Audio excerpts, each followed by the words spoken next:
misalnya dari industri nih, misalnya kan sekarang waralaba lagi mewabah nih ya kayaknya ya Ibu ya, Iya, gitu. Nah sekarang betul. kalau dari industri waralaba gitu, apa saja sih perubahan perilaku konsumen yang dirasakan? Atau mungkin dari industrinya gitu? Karena saya lihat kok kayaknya makin banyak bisnis ya yang muncul ya malahan di masa pandemi, iya nggak sih?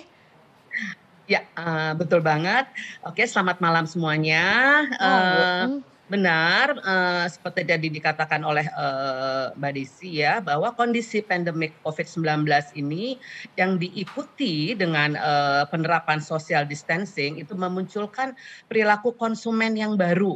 Apalagi di awal-awal Covid itu, dilakukan ya, penutupan tempat usaha, Ya, ya, mal-mal ditutup, restoran-restoran ditutup, seperti itu. Dan pada akhirnya pada saat tempat usaha boleh dibuka juga dibatasi untuk, apa namanya, jam operasionalnya. ya. Selain dibatasi jam operasionalnya, pengunjungnya pun dibatasi seperti restoran. Restoran yang harusnya kapasitasnya 100 hanya boleh, dimasuki oleh, 50 orang, seperti itu. Dan, pemerintah juga mengharuskan, masyarakat untuk, WFH. Jadi Mhm. sehingga benar-benar semua masyarakat itu berada di rumah. Akibatnya 70% bisnis waralaba kita mengalami penurunan yang luar biasa, bahkan sampai banyak yang tutup. Itu di awal-awal ya, Mbak, ya, di Iya, awal-awal terjadi penurunan yang luar biasa dan kita juga, bisa tahu ada brand-brand besar juga, iya. brand-brand franchise besar juga ada di beberapa kota akhirnya mereka menutup gerai-gerai mereka, karena mereka tidak kuat lagi untuk survive menahan apa, membayar fixed cost mereka yang harus mereka bayarkan setiap bulan. Dan Iya. itu pun berakibat dengan terjadinya PHK, sehingga tingkat pengangguran semakin tinggi. Tapi ternyata, di balik pandemik ini ternyata ada hikmatnya juga ya. Mhm. Tadi seperti Mbak katakan bahwa sekarang ini malah banyak bisnis yang buka. Nah ini mengapa? Karena para pelaku, waralaba mereka, berusaha survive dan mereka berinovasi dan Mmm. mereka akan mencari sesuatu bagaimana supaya bisnisnya itu bisa tetap survive di masa, pandemi seperti ini. Jadi mereka lakukan contohnya misalnya seperti restoran.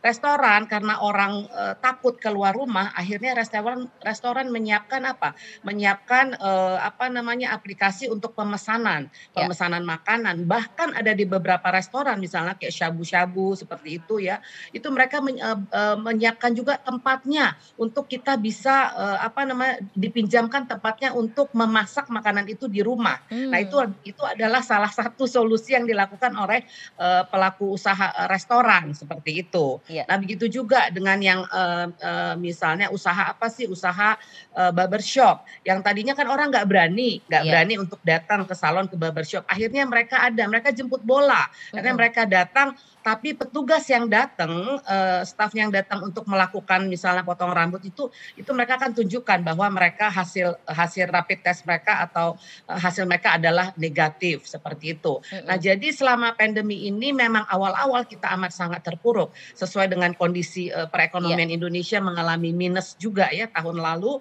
tapi, di Agustus kemarin terjadi kenaikan, Mmm. sedikit kenaikan, di mana para pelaku usaha banyak melakukan, apa, inovasi-inovasi seperti Agustus tahun lalu kita mengadakan, apa namanya, di mal-mal itu adalah memberikan diskon besar-besaran, Iya. seperti itu. Nah, itu untuk apa? Untuk menarik masyarakat untuk kembali bergairah, untuk Iya. bertransaksi, jadi nggak perlu takut karena semua itu udah sesuai dengan, prosedur, kesehatan, seperti itu. Iya. Dan pada akhirnya sampai tahun 2021 ini, sekarang banyak bisnis-bisnis waralaba yang kembali, buka. Jadi Mmm.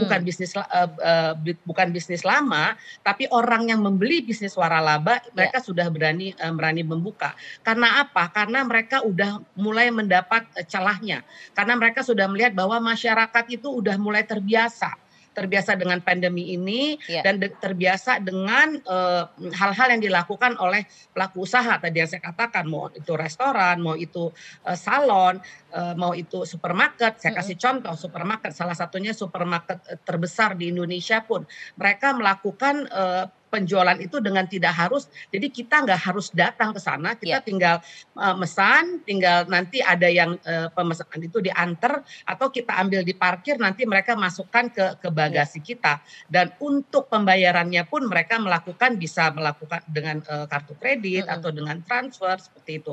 Ada aplikasi yang mereka siapkan. Nah, itu adalah salah satu cara yang dilakukan oleh pelaku usaha untuk Iya. mempermudah masyarakat mendapatkan segala kebutuhan mereka. Dan untuk usaha itu sendiri pun bisa survive. Iya. Karena apa? Karena di masa pandemi ini sekalipun orang tidak datang ke gerai mereka, tapi mereka masih dapat melakukan penjualan-penjualan untuk produk-produk mereka seperti itu. Untuk industri waralaba sendiri nih Bu, berapa banyak sih peningkatan pemasaran berbasis mobile yang terjadi selama pandemi? Ada contohnya nggak sih waralaba yang sukses gitu menerapkan prinsip mobile marketing tuh ada nggak sih Bu?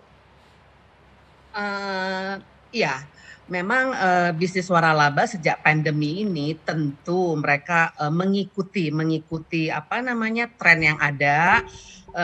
Karena begini prinsipnya, satu bisnis ini bisa maju kalau kita mengikuti eranya, mengikuti zamannya. Nah, kalau sekarang era digital ya, era apa namanya, dengan memanfaatkan teknologi yang ada, nah itu juga yang dilakukan oleh teman-teman para pelaku usaha waralaba.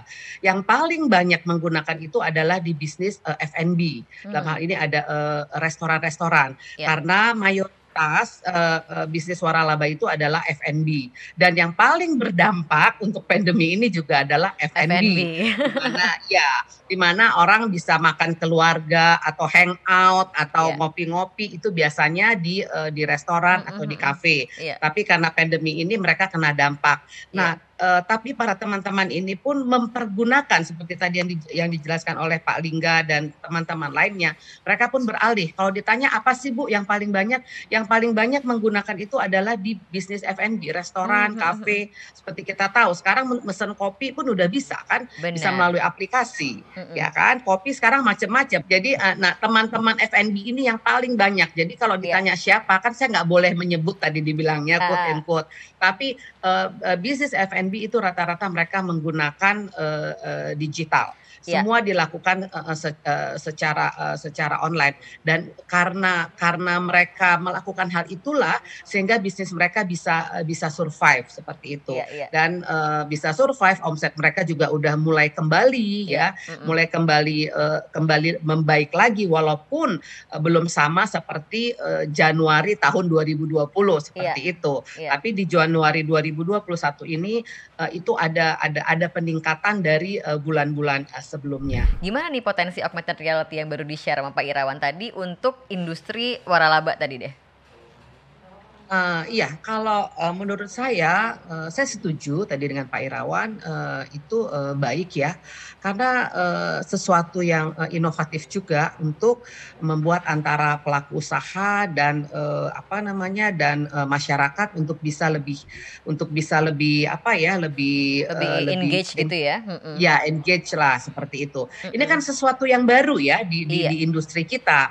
Kalau dulu kan emang ada tapi terlihat masih ekspensif sekali, Mhm. sehingga khususnya untuk industri, tentu kalau terlalu mahal nggak masuk ke pelaku industri ya Benar kan, karena itu benar. akan masuk menjadi modal yang besar begitu. Iya. Tapi kalau itu bisa masuk ke kita, khususnya kalau Indosat bisa bisa provide itu adalah sesuatu yang baik. Iya. Itu buat saya salah satu cara juga untuk Mhm. memarketingkan Mhm. produk kita atau bisnis kita. Iya. Ya, kalau di waralaba ini kan ada dua, kita menjual produk dan kita menjual bisnis Benar, begitu. heeh. Jadi ya, nah jadi salah satu cara untuk mempromosikan produk kita, untuk menjual bisnis kita bisa melalui hal ini seperti itu. Iya.